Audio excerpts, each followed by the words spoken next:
యెషయా గ్రంథములో చూడండి ప్రియా దేవుని బిడ్డరా, యెషయా గ్రంథములో నుండి ప్రియా దేవుని బిడ్డరా 6వ అధ్యాయం 8వ వచనములో అంటూ ఉన్నాడు, సర్వ మానవులను ఏమని పిలుస్తూ ఉన్నాడో చూడండి.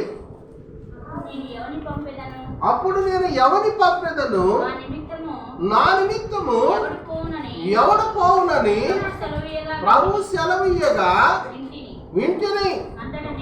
అంతట నేను చిత్తగించుము, నేనున్నాను, నన్ను పంపమని అనగా ఆయన నీవు పోయి ఈ జనులతో ఇట్లనము, మీరు సత్యము వినుసుందురు కానీ గ్రహింపకుందురు, నిత్యము స్తుతింతురు కానీ తెలుసుకొనకుందురు. వారు కన్నులతో చూసి